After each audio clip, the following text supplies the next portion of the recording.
हाँ जी स्टूडेंट्स, हाँ आज हम टाइम एंड वर्क चैप्टर करेंगे फ्रॉम आर.एस. अग्रवाल बुक से। The first question is a does a work in 10 days and B does the same work in 15 days. In how many days they together will do the same work? Then we take A do the work in 10 days, B do the work in 15 days. Then first of all we take LCM of both the number 10 and 15. We take LCM.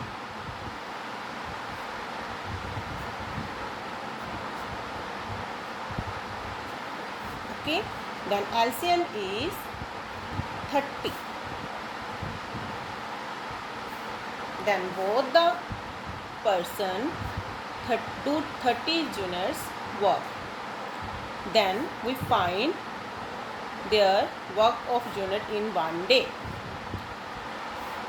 A do the work in 1 day is 3 unit and B 2 unit.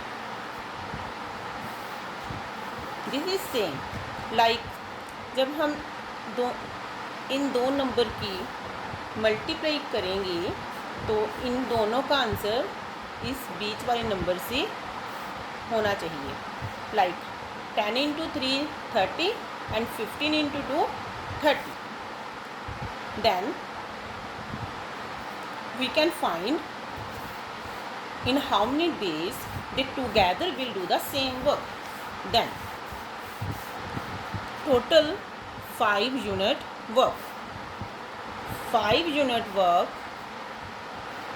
in 1 day by both person and 30 unit work 1 unit work 1 by 5 day and 30 unit work is done by 1 by 5 into 30 6 days. So both the person do the work in 6 days. Next sum is A B C.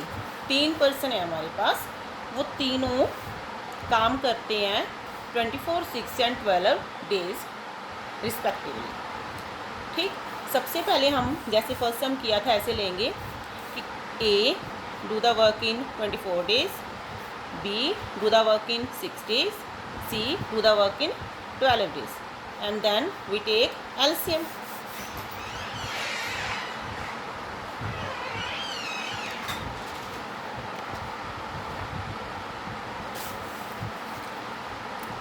अब हम इन 3 नंबरों का LCM लेंगे। अब हम इन number का LCM लेंगे और इनका LCM आएगा 24।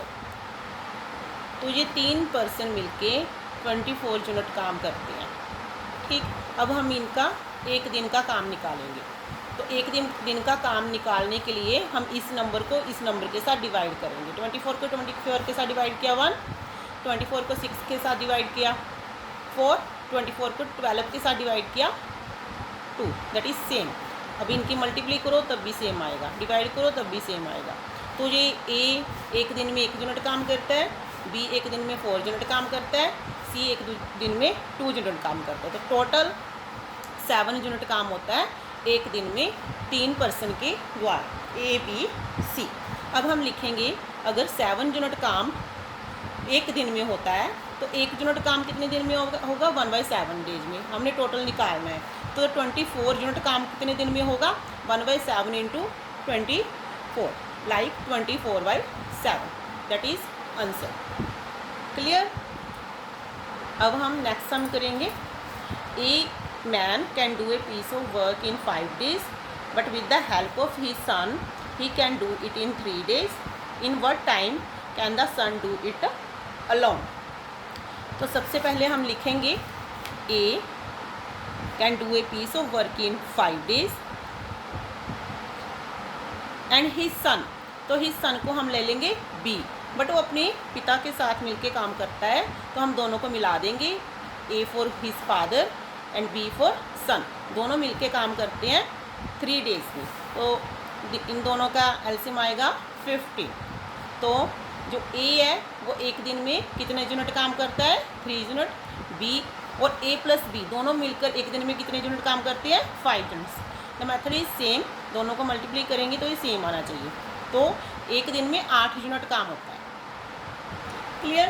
तो एक दिन में 8 यूनिट काम होता है, बट इसमें हमारे पास ए का काम तो है कि ए एक दिन में 3 यूनिट काम करता है, बट बी का काम नहीं है कि बी एक दिन में कितने यूनिट काम करता है, ये दोनों का है। तो अब हम बी का निकालेंगे। तो सबसे पहले लिखेंगे हम, अगर ए प्लस बी एक दिन में 3 यूनिट काम करते हैं,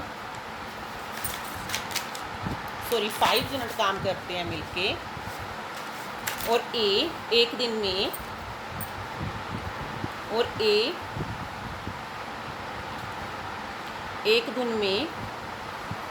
3 यूनिट काम करता है, तो हम यहाँ पर ए की फ्रीक्वेंसी लिख देंगे, एक दिन में कितने यूनिट काम करते हैं, 3 यूनिट। बी की हम निकाल लेंगे, बी इज इक्वल टू 5 - 3, तो बी एक दिन में 2 यूनिट काम करता है। ठीक, तो वो एक दिन में 3 यूनिट काम करता है, बी 2 यूनिट काम करता है, दोनों मिलके एक दिन में 5 यूनिट काम करते हैं। तो 5 यूनिट काम होता है इन, तो जैसे हमने लिखा कि ए प्लस बी दोनों मिलके 5 यूनिट काम होता है एक दिन में, बट हमारे पास ए की नहीं है कि एक दिन में कितने यूनिट काम करता है, बी की नहीं है, तो ए की है, तो एक दिन में 3 यूनिट काम करता है। तो हम ऐसे इसको इधर माइनस ले जाएंगे और बी का काम आ जाएगा 2 यूनिट, और ए प्लस बी का आ जाएगा 5 यूनिट। तो 5 यूनिट काम होता है एक दिन में, और 1 यूनिट होगा 1/5 डेज में। तो हमने निकालना है 15 यूनिट काम, तो 1/5 × 15, तो 3 डेज़। तो दोनों पर्सन मिलके, ए और बी दोनों मिलके एक दिन में 3 डेज़ में मिलके ये टोटल काम कंप्लीट कर देंगे, 50 यूनिट काम। Thank you.